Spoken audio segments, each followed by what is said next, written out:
What's up guys, welcome to your 41st Java tutorial, and in this tutorial, as promised, I'm going to be building 4 different objects, and these objects are going to use this tuna class, and depending on how much information they have them, they're going to use a different constructor for each one. So let's go ahead and do that right now. So let's get some spacing right there so you can see it good, adjust my headphone, and bam, I'm good to go. So in order to make objects, let's go ahead and name this tuna object, and we'll set this one equal to new tuna, and this isn't going to take any arguments at all.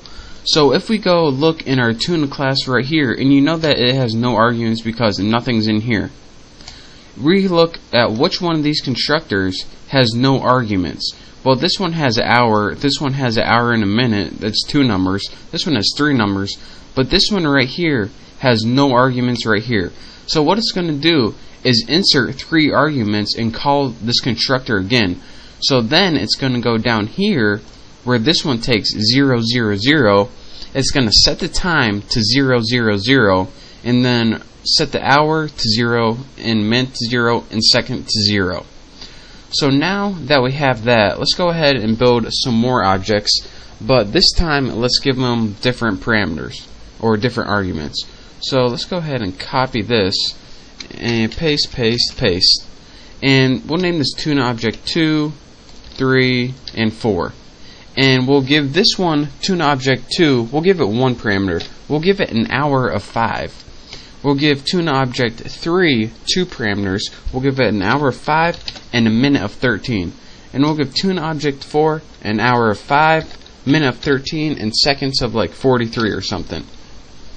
So for example, this one right here, it has 2 arguments, so it's going to look at this constructor right here. Is this constructor good for me? No, this has 0 arguments and I got 2, so I'm not using you. What about is this constructor good for me? Well, I got 2 numbers and this one only lets me insert 1, so I ain't using you. What about this one? Well, this has 3 and I only got 2, so I don't think so. Oh bam, the last one's just right. I got 2, you got 2, let's use it, baby. So that pretty much what happens with these objects. That's what's going on right now. But now that we got these objects, let's go ahead and actually use them. And so let's just go ahead and print out the time. So system out printf, we'll just do a simple print format.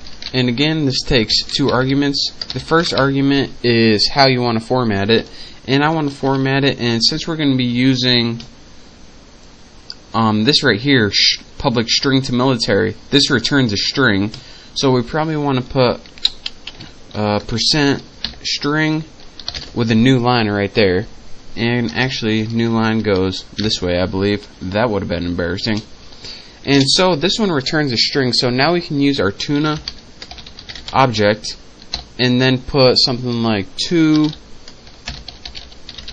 military with no arguments.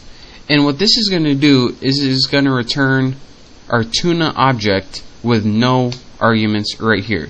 So let's go ahead and you might as well do the other ones right now while we got this nice and copied. This is tuna object 2, 3, and 4. Now let me run this and make sure I don't have any errors, and hopefully it runs right, and bam, look at this. Now the first one was object, it was just tuna object and we didn't enter any parameters. The second one we entered a 5 for the hour and it filled in 0 for the rest. The second one we entered a 5 for hour and 13 for minute and it filled in the rest to 0. And this last one, tuna object 4, it filled in all of them for us, or actually we did it ourselves. So let me see if I can position this right, since my screen recorder is messing up again. And now let me go through one of these and show you guys exactly what it did. Not dud. Why the heck did I say that? So anyways, let's just pick one that you can understand easy. And how about tuna object 3? Right here, we made an object that had 2 parameters right here, 5 and 13. So it went to tuna, where it creates everything, and it went to our constructors, and it says, alright, which one of these constructors has 2 arguments? This one has 2 arguments right here. So I'm going to use this one. This one has 0, 1, and 3. So I'm going to use this one that has 2. Well, what it did was plugged in, what was our numbers? 5 and 13. It used the 5 for hour, the 13 for minute, and it used the default of 0, and it called this constructor again, but this time it used its 3 new numbers. So whenever you use the 3 numbers, it uses this constructor right here. And what this constructor does is set time. It calls the set time method. So now it says, alright, I'm going to send you to the set time method. So let's scroll down and see what the set time method tells us to do. Well, it tells us to do 3 more methods right here. Set hour was pretty much check if it was between 0 and 24, which it was. It was 5. Set minute checked if it was between 0 and 60, which it was. And set second, that was that 0 it plugged in for us. That we didn't have to do anything for that. So then we said, alright, we're good there. So then when we finally called the to military method, what did it do? Well, it pretty much just said, alright, we want to use this method for that object right here.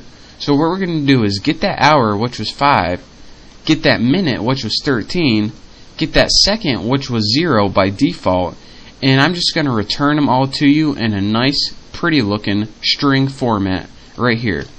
So that is why whenever we called this to military, it just outputted this string right down here, 5130. So that is, of course, a very complicated way, but again, you need to know it, on how you can use overloaded constructors to, let me scroll down here, to make a bunch of different constructors based on how much information you enter. And in that example I just told you, since we entered 2, it picked this constructor. And that is how you can pretty much use different objects with different amounts of information in it. So this will be clear when pretty much we're building more programs. And this was just an example, so it might be a little fuzzy right now, but you'll understand eventually in the next couple of tutorials. So thank you guys for watching. Hopefully you understand at least the basics of overloaded constructors and how they are useful when creating objects with different argument lengths.